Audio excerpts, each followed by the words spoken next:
Ready? Welcome to Meet the Artist.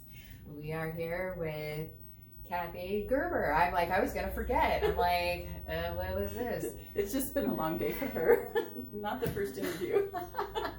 And not the first time with her, but technical difficulties. Mhm. I would love to give the excuse that, well, I'm an artist. It's not what I do. So that's my excuse. But it's not. But it's not. Yeah. We had a great conversation before, so now we're gonna have another great conversation. Yeah. Right. And so let's start with the beginning. How long have you been photographing stuff? Right. So I'm a photographer. I live in the Central Coast in Grover Beach. And if someone asks me how long have you photographed, I can say, well, I've photographed since I was in high school.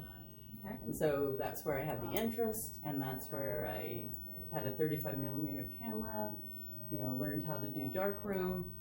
But Did you do that in high school, like in a high school class? yeah, I took a high school class, and then I think I had access to a darkroom in college. I didn't take classes, but somehow I had access to a darkroom. Okay. You used to be able to rent. Oh yes, rent time in the darkroom. Okay. And then I was able to,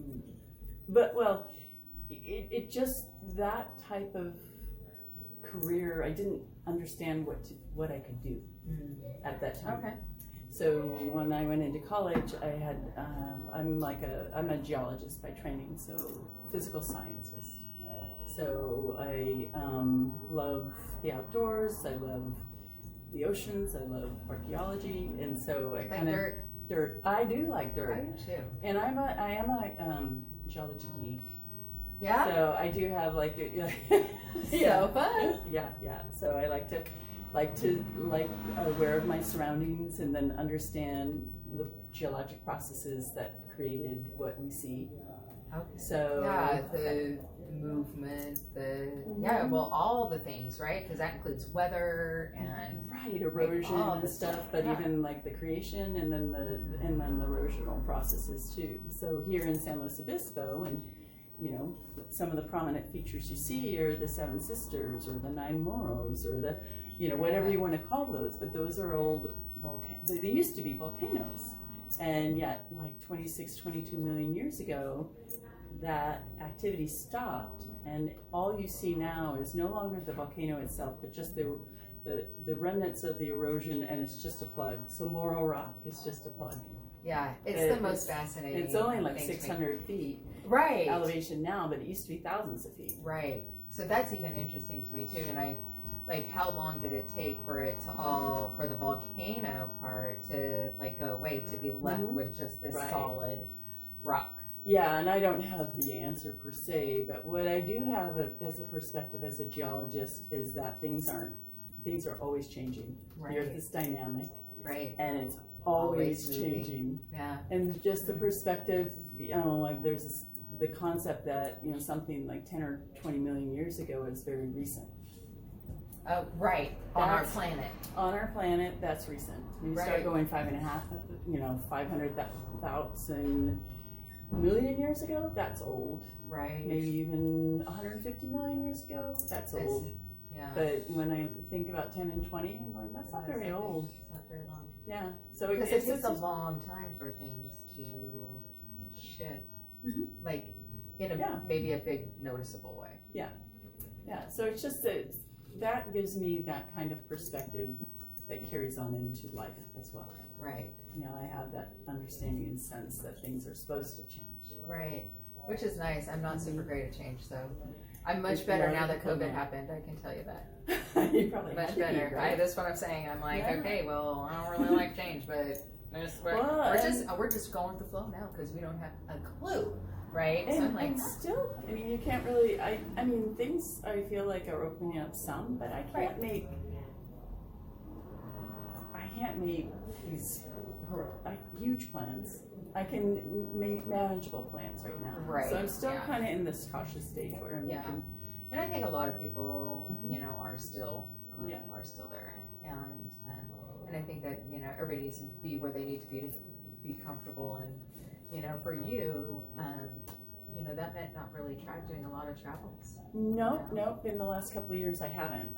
Maybe I've kind of shifted to road tripping. Okay, So, which a lot of people do now, right?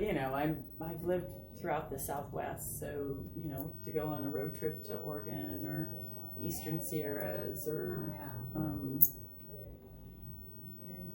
Oregon, the Eastern Sierras, Montana. So that part is okay. Right. I can appreciate, places in the U.S. as much as overseas. Right. But I do like to mix it up. And then, where my passion and focus in photography is ultimately now does involve some travel. And a lot of that has been kind of, philanthropy part of it too has been kind of a little slower. So just that component and the travel component, you kind of just go, okay, so we're in a pause right now. Okay, yeah. But still ways of having art shown, like here at the Slow Gallery is an opportunity to have our art and our work shown. Well, and like you were saying, when we talk about the story, right? Mm-hmm.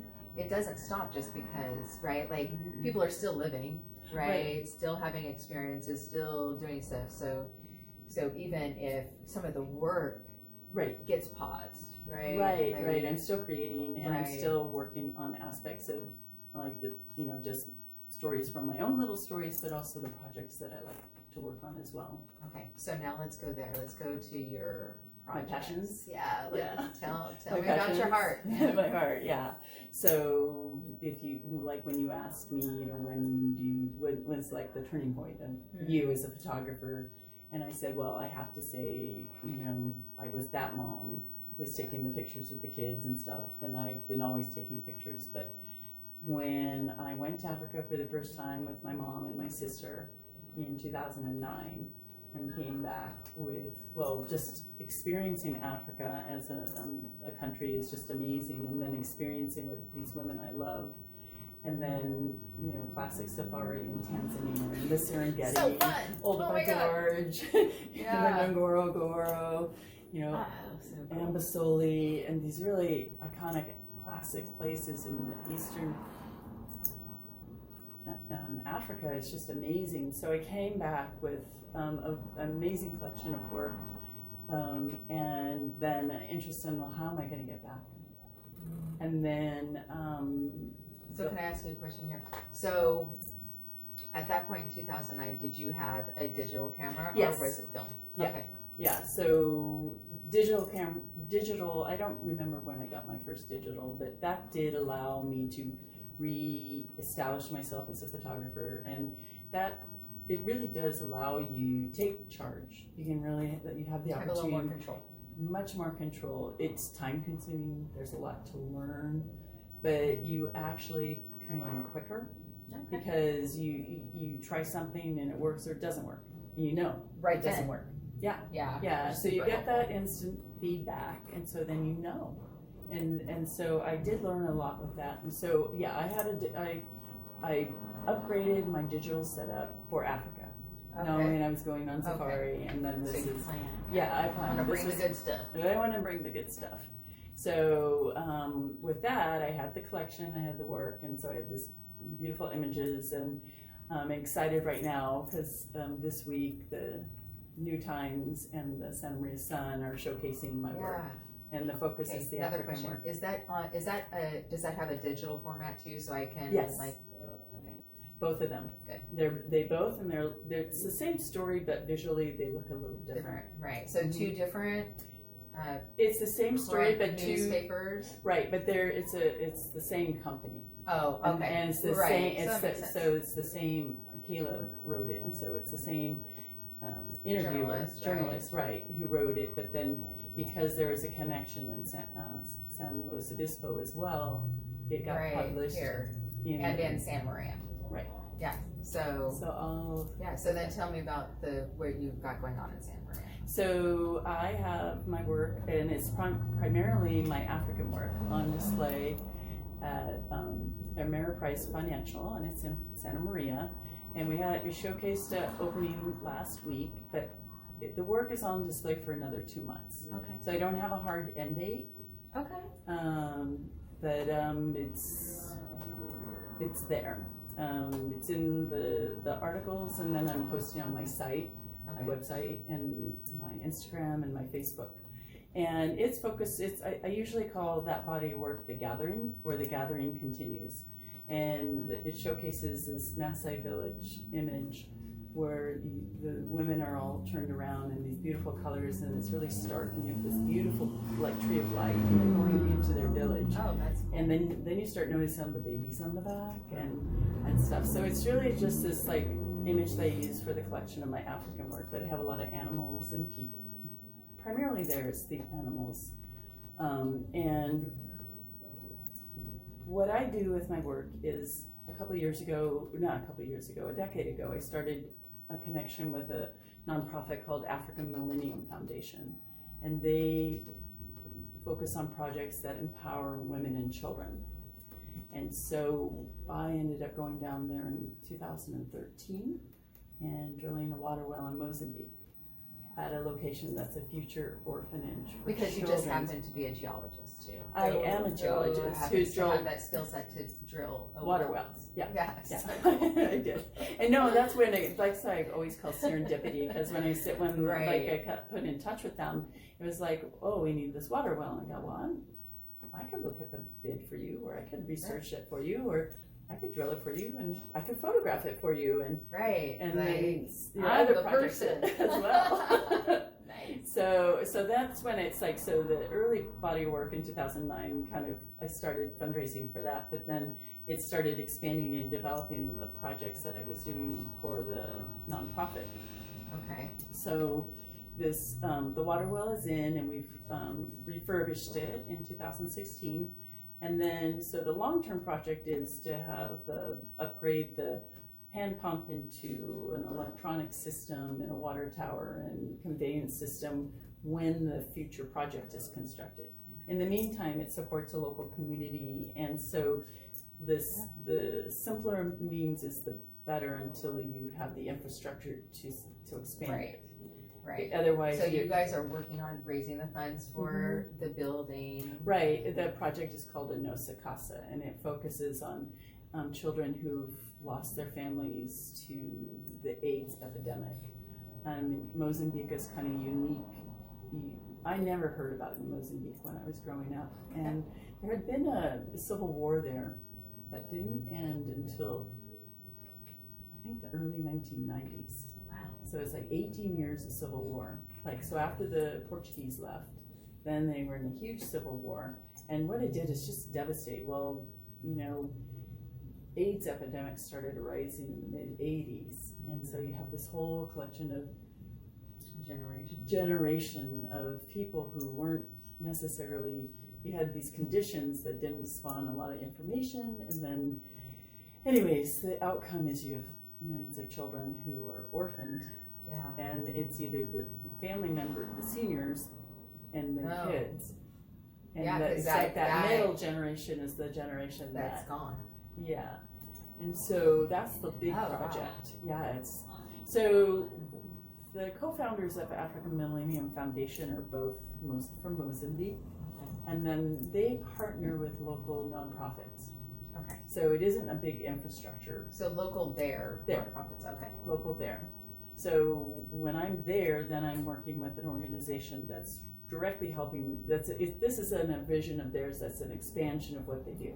Okay. They already assist women and children. They already have food programs. They already have after school programs. They already have some small projects where they have housing for families with AIDS, and so then it's this multi-generational groups, so that you have people helping each other. Oh, nice. So then it's like, let's say that's you've super helpful. Right. So then maybe so it's this whole collective, and they're all helping each other, even though, let's say, everybody there has AIDS except the kids. But you have the ability where you have backup. Right. So they have that support. They have support where, you've heard like Too Young to Wed and organizations like that. But the whole concept is, and this pandemic hasn't helped at all. The girls we need to get them out of primary school through secondary school and at least to an adult age, and then have the opportunity to make a decision when and how to have a family. Okay. But if the families can't afford to pay for the backpacks and the bus fare, or even just the girls' uniform and stuff, then often the girls are not going to school and they're pregnant before you know it, and they're like 12. So you got nothing else to do. Well, or they're hanging around too long. Right. Yeah, they just don't have. You need, and so sometimes they'll pair them up in an orphanage, so that not an orphanage, like a convent, so that they have the opportunity to finish their schooling. Okay. And once again, allow them to become an adult right before they enter the parenthood. Yeah. So, and then there's a lot, they also have small loans and other groups that work with small loans and these microloans projects where you have women working together as a collective, and you have a certain amount of money that they share, and then everybody has certain types of projects, and the choice is, which project is going to get funded first. And it's like they fund that project first, the proceeds from that come back, and then it comes, but then the collective it benefits. Right. So there's incentive, but also there's fallback. Right. So there's a lot of projects just like that. So the whole focus is the empowering women and children. And then in 2015, they've got the attention of the mistreatment of people with albinism in sub-Saharan Africa is horrific. So what is the percentage of the population that it's suffers actually from that? It's not suffers, that's the wrong term. Okay. So it's the term the term it's just a condition, and all it is genetic, and the genetic condition is they have a lack of melanin in their skin. Okay. And it affects the eyes because during the development of the eyes, melanin is an important component. But so they tend to be legally blind, and they are correctable with lenses, but maybe to 20 to 120. Okay. And then their eyes are super sensitive to sunlight. Their eyes, and there's different types too. So that but their eyes are more sensitive. So sunglasses are really helpful. So we've often brought sunglasses out. I've assisted other nonprofits like Standing Voice, which actually have health care for skin and eye care, like eye doctors coming and actually working with the kids and adults and getting them the right prescriptions.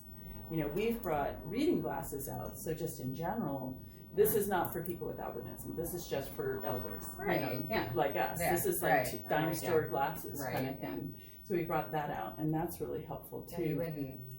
I mean, you forget about all the things that they don't have access or ready access. Right. Yeah, the reading glasses. We go to the dollar store. Huge. Right? This has been really receptive and stuff. But back to the people with albinism, they also have the lack of melanin in the skin means they're more susceptible to cancer, and even the kids getting cancer at a young age. Yeah. So it's not it's not unexpected for us that 50s, 60s, and 70s we're getting things frozen off and stuff. But a 10-year-old with lesions, cancer lesions, because so sunscreen and just lack of hats, and then just care, just making sure they just don't have a lot of exposure to the skin. But the back to, you asked about a percentage. I used to have that in the top of my head, but the thing is, it's very prominent. It's just like a classic recessive genes, like blue eyes. So the mother has to have it, the father has to have it, and it's one in every time they have a pregnancy, 1 in 4 chance of having a kid. Well, that's pretty. I mean, that's pretty.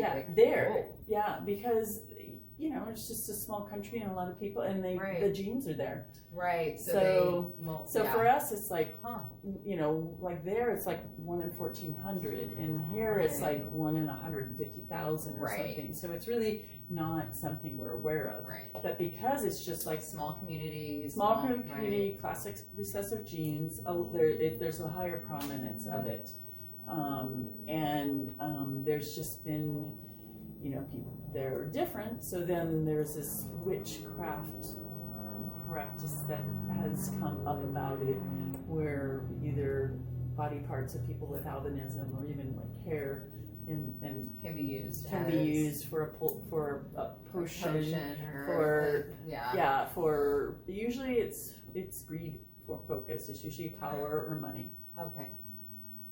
And kids tend to be targeted because they're easy targets. You do read about grave sites being targeted, so even just their grave sites don't. Sometimes they get sacred. They get taken up because they'll use that. But back to how it affects African Millennium Foundation, we've brought over 2 girls, Viviana, the oldest, and Tindy came to the U.S. in 2015, and they're both sisters, and they both have albinism. And when Viviana was 9, her right leg was cut off, and her 2 fingers were cut off with a machete in the middle of the night, not too long after Christmas. From one of these people. So someone in the community, and they took her leg, and in the middle of the night, and so. But the family was able to get her to a local clinic, and they were able to, stop the bleeding, and she survived. And then they took her to, which is a miracle all by itself. My God, it's such a miracle. Especially, I've been there now. Now you know. Now I know how a miracle it is. It's like it's a really remote area out near Lake Victoria and the southern reaches, and like the clinic is one thing, but then we had to go like an hour and a half to get to Gaeta, which is where the hospital was. And they stayed there for like 10 months in recovery. And then Tindy didn't leave her sister, so she was in the room or the space, and like she was, how old was she? She 2 years younger? A year or so. Okay. And so like 9 or like 8 or 7. Yeah, and now you're the support person. Wow, that's a lot of pressure for and it was just a tiny little space, and so they she never left her sister's side, but then it's like where are the kids safe? So then they kind of brought him to these schools.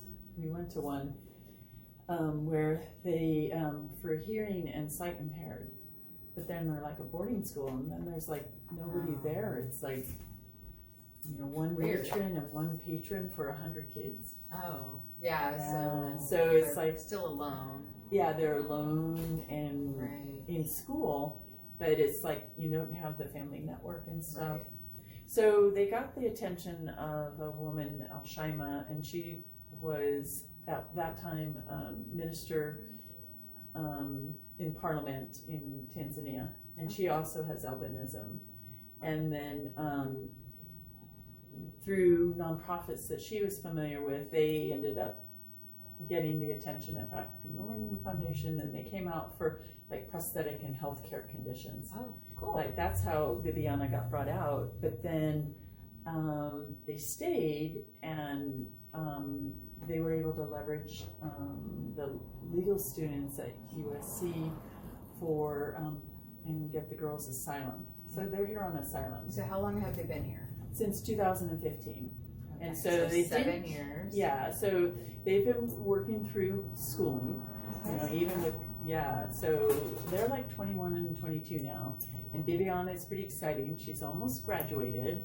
It's like that's such a big deal. She'll be graduating high school probably like by December. Okay.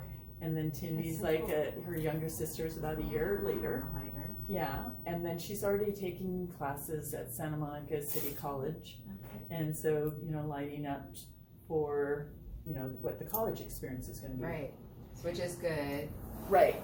So so our role is to, sponsoring them here, and then also, trying to fulfill them with their schooling, so that then they can give back to their community.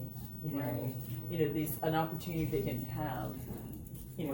So this crisis created this opportunity for them, but it's also a pressure because it's like they, have their spokespersons for this albinism awareness and just bringing attention to this situation. Now, I always like to report out on the positive things too. Sure. Meaning, and the positive things is since this situation, there's been actually this practice is outlawed in several countries now. Whereas that seems like that's the right thing to do. That is right. right. It wasn't before. I know, but I did that it wasn't before. Right. I know, and there's still some struggles on whether people being properly punished and not like that. There's still a long ways to go. Right. So part of one of my projects, like big long-term project, is albinism awareness, and then their story. Bibiana and Tindy's story. So I've been photographing them since 2015. Less during COVID type of thing, but and not every moment, just broadening the moments and awareness of where they're coming, where they started, where they're going from. And then one of the things what an honor. I know, isn't it? I mean, it really is. What an honor to be the storyteller for them. Well, they're amazing ladies, young women. And part of the process and part of the things they've been exposed to is art therapy, let's say. Okay. So it's really interesting if you're looking at them. Hey, how are you doing? Welcome. I'm buzzing through. I don't have a mask on. So all right, well, no worries. You found where the photography is. Are they supposed to have the mask on? Yeah. So, what...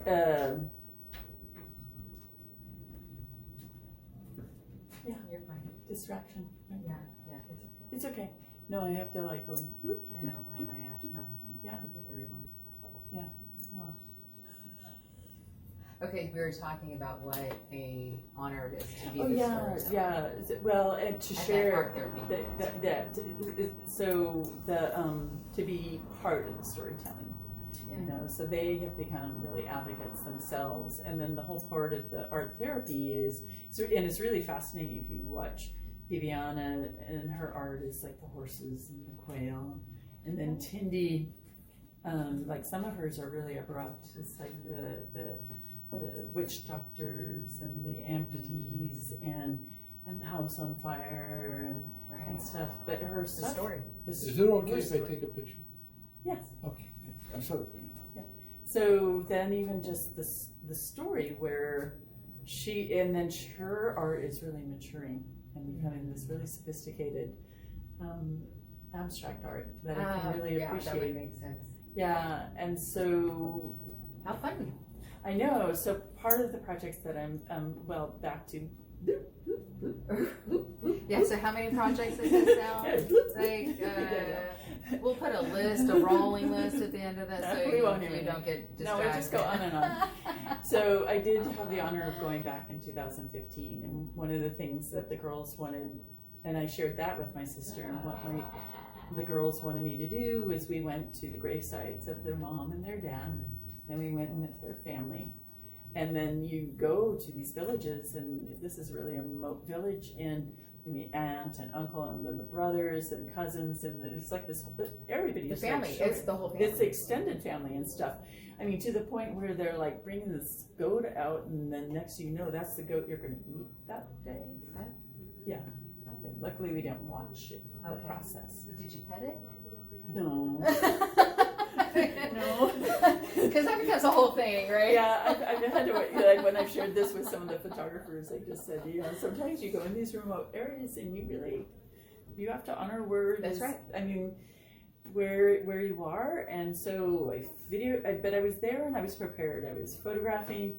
My sister became a videographer last minute and like, hey, here, do this. I'll do this. And then next thing you know, I knew what I was prepared for. What I wasn't prepared for was the journey and the story. And what this trip led me to was their story. And so, like, I'm sitting here. Yeah, now you have history. So aside just from them. Oh, yeah, right, Now I'm getting the backstory. Mm-hmm. So now I'm turning around and Uncle's standing on this thing, and it's this mound of dirt. And next thing you know, that's the dwelling that they raised where the attack occurred. You had no idea that 10 feet behind you was where the attack was. Right. And then you went out to the actual the health clinic and met one of the nurses. Yeah, I was there that night when Bibiana came. Yeah, and then we video and photographed her, and then when we were at the hospital, we went through the proper channels and met who we were supposed to meet, and can't photograph this, photograph that. So one of the 2 nurses was there that was part of their long care, and we got to give her gifts and then meet with her, and then they said, do you want to go to the wing that they were in? It's just this Kwanzaa hut. And it is like, yeah, call it a wing. Yeah, it's just a hut, right? Yeah, and there's 9 beds over here and 9 beds over there, and that's where they spent like 10 months. And we happened to be there, and Auntie's with us and is all excited. And it turns out the doctor who just happens to show up on the ward in a place we weren't supposed to be is the doctor that saved Viviana's life. Yeah, right there. And so then we go into like a back room with the nurse and and then Auntie and El Shaima, and then I was also traveling with Popoli, who is a kind of like an ambassador for people with albinism in that region.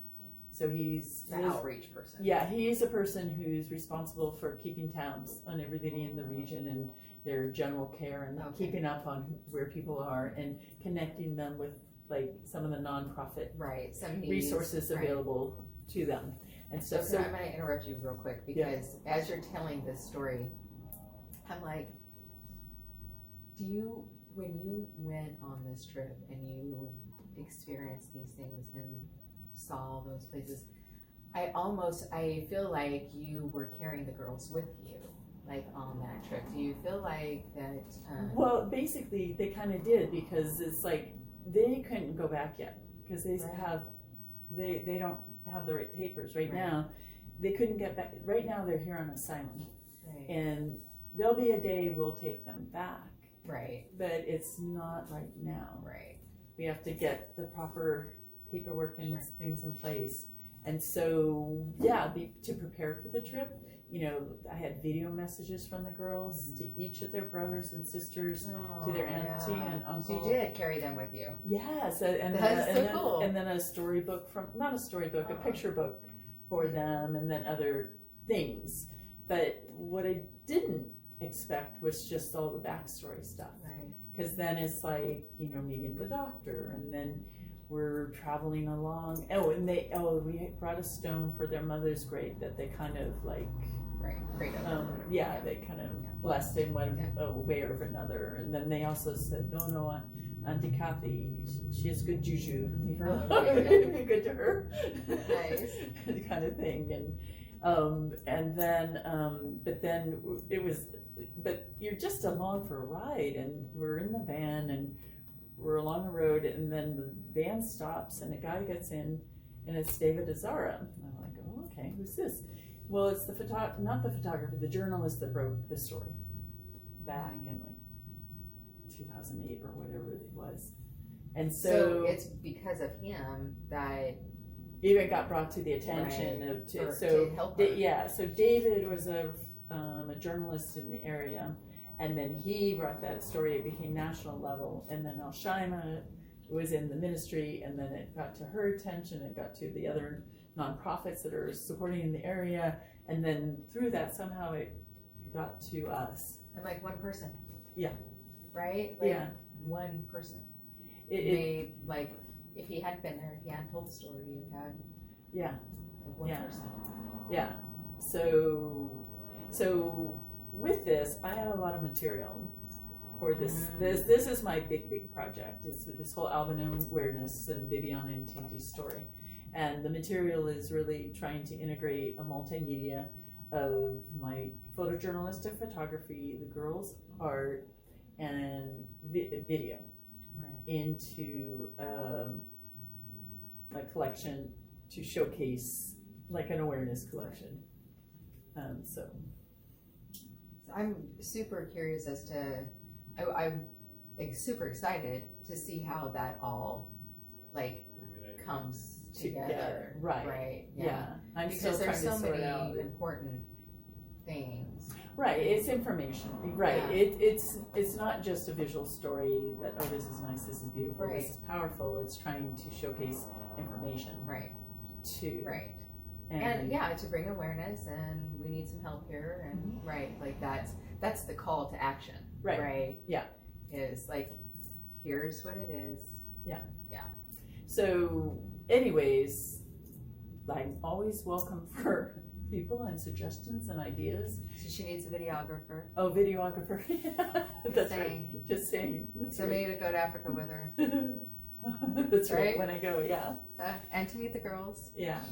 Yeah. So anyways, so back to the stuff in Santa Maria. Okay, It goes great. to these projects. Okay. So money's Well, earned Yeah, from those like go right. to this foundation, and then Right. of course donations and all like Right. Yeah, so, but all of it, the way I'm structured right now, I work full time. So everything goes to projects. Okay. So everything Gotcha. I make goes to projects. Okay. So everything you make from your art from this. Yeah, and, it doesn't matter from this Right. venue here, that right, venue. whatever. Yeah. Okay. That's what's available to me right now. Right. Yeah. Right. Yeah. Well, I mean, you still got to live, so. Yeah. You know. Well, one day. I don't know. I mean, I think you've done a lot of living. Oh, I'm not worried about that. Yeah. I've got a lot to go though.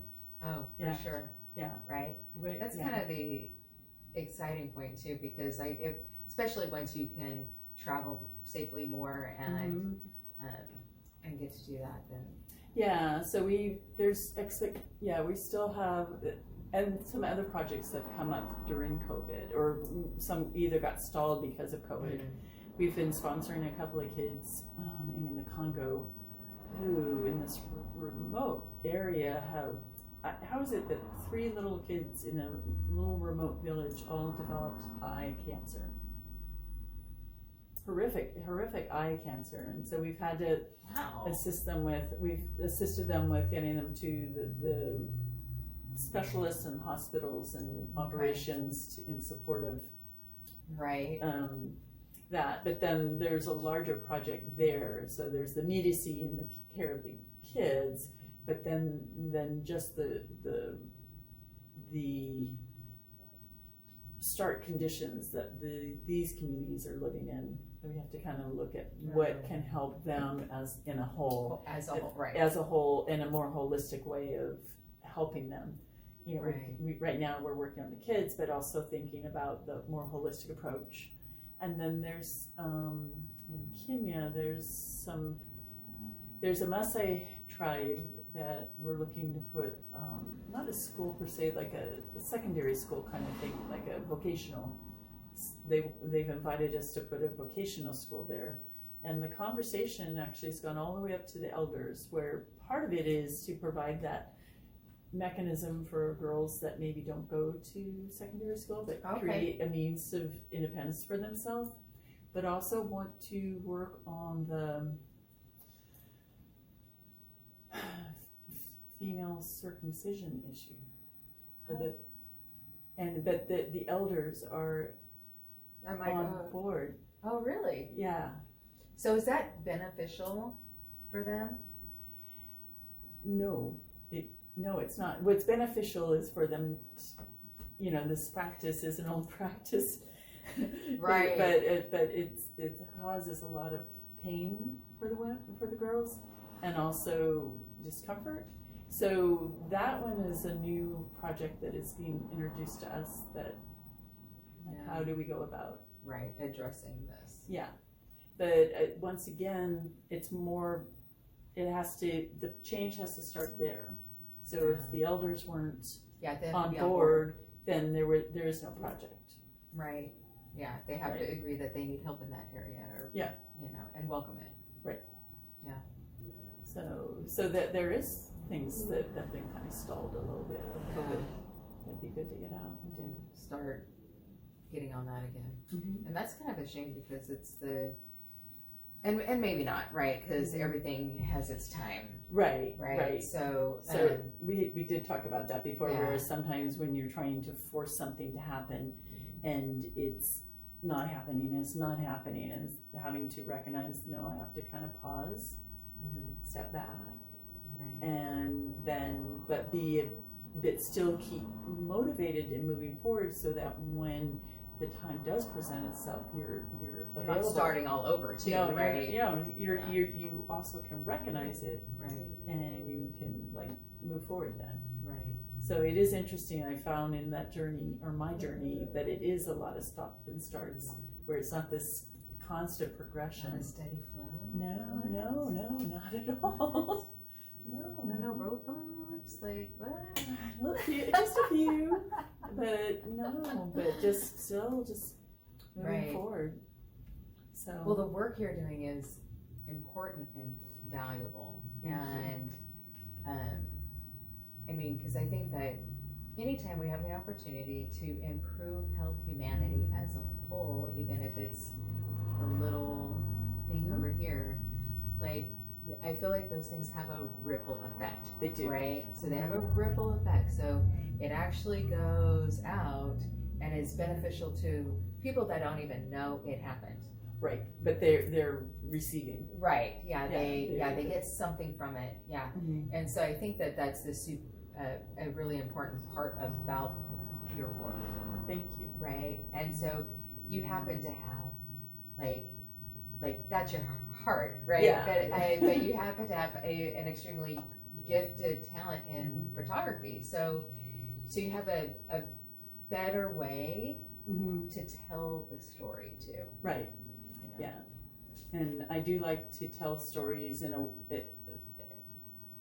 I love the way that you can tell a story with still photography, but I also think that I like to approach it in a way that's respectful and of the people I'm working with.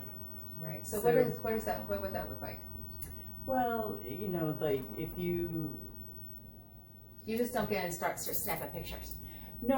And also, also have to think about, the whole thing. I'm taking pictures of people, of a girl who has a prosthetic and who has like no lower limb. And, I want to take it in a way that's not shocking. Right. And I want to take it in a way that we understand what the situation is, but I also want to I like showcasing Viviana and her strength. And both the girls and their strength. Right, and her independence and her ability to care for herself. Mm-hmm. Like yeah. So you don't necessarily. It's not all about being overt and like either wounds or starving and stuff like that. You want to showcase it in a way that's respectful for the people you're taking the pictures of, but also available for the people who are receiving the information. Right. You don't want to scare them off, and like if it seems impossible, people aren't available to come and look to a solution. Right. So it has so there's that's so what you're a marketer. But there's an awareness. Right? There is an awareness of that. Is like I need to make it accessible too, visually accessible. Right. And all of those things, like it needs to pull somebody in. Mm-hmm. It needs to create an emotion or a need for them to want to help. Mm-hmm. So it's it's all of that, and while honoring the people that the story's about. Yes. Yeah. Right. Not victimizing them. Yeah. Or even again. Yeah. You don't want to be part of that problem. No. Right. No, you want to be part of the solution. Right. Yeah. And so you got a lot of different solutions. Yeah. Right? Like you're producing, you're making available a lot of different solutions. Right. So maybe the photojournalistic stuff isn't the stuff people are buying per se. That's the stuff that helps support the storytelling. Right. But I'm making other stuff available for people who are interested and connect with my art. Right. That's so awesome. Thank you. You're a really great person. What are your parents like? I need to know where you come from. I lost both of them. Oh, I'm sorry to hear that. But my mom, she's been on 2 of the trips to Africa with me, and my sister's gone on 2. So the first trip was my mom's sister and I. Nice. And then when I went and drilled the water well, my mom was 79, and I brought her with me for 3.5 weeks. And she's a trooper. She just loved it. What an amazing don't know, story for her. Yeah, and then the amazing part, and the part for me is I got to be with her in a moment where she was vulnerable, let's say physically, but in a moment where she had a lot of her senses and understood how valuable she was. And I got to witness it in the middle of Zambia. And I love that too. Like that, to me, it just speaks volumes about where we don't know our impact, right? Like we don't know the impact that we have on others. But when she recognizes her, we, you know, and you have that moment of like, and I'm there witnessing it, and experiencing it with her, and then like this place in Africa, when I took my sister comes. Yeah, I don't know if you guys want to travel with me, but right. I'll take you on these remote roads in Tanzania. But oh my gosh, having my sister, she's like my best friend, and to share that with her, because some of it's pretty heavy. Yeah, I bet. And then, you know, but also it's really moving as well. I was going to say, I can't, well, even just going through an experience like that, a trip like that, a meeting the family, like all of that, like, first of all, so lucky you had somebody to share it with. Right. Yeah. And then second of all, like, how, like, I don't know, you guys like go back to your like little tent every night and be all like, I'm so grateful for you, I'm so grateful for you. Like, well, because how can you not like have some really level of awareness of how lucky? No, I mean, it was one of those trips, especially the first part, where there's other parts that we spent a month.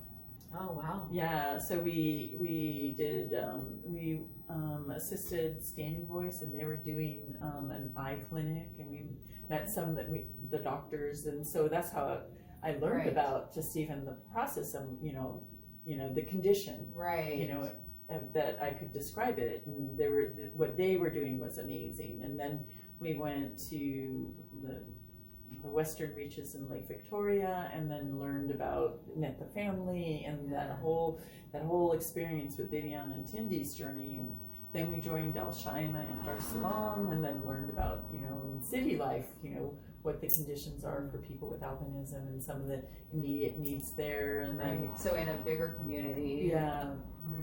Then we go, well, we gotta go help repair the well, and so we went to Mozambique and worked on the well, and then we're like, okay, let's go on safari. Oh, so finally, vacation. That's right. So we did go on safari and stuff, so we did have time to kind of relax and explore the land. And get reconnected and grounded, because sometimes when you are traveling and things are heavy like that, you do get it is a bit overwhelming too, because you are one person, you're like the person people are communicating with the needs, and then it's like, oh my gosh, my responsibility, how do I because I can't do it all, so how do you, I'm still learning with that, how you where you fan it off and how you get it introduced to other people so they can help. Yeah, because I think that's a hard part. Yeah. In that. So Africa is pretty compelling for me, and I can't wait to go back. I don't know exactly if it's this year or next year. Maybe it's more likely next year. Yeah, well, this year's already almost halfway over, so it's likely next year. Yeah. This year. But I mean, hopefully we're in a position where you can begin to plan it and you know, and actually fulfill it. Right. Yeah. Yeah. Right now, I am gun shy. I mean, I can think about, it's like, oh, I'll go up to Montana or something. I can think about trips like that right somewhere now. I can drive. Well, it's the end of the work day. But I can't really think about. I can't really think about the other. I'm sitting here waiting. So he's like, what's going on? I know, huh? All right.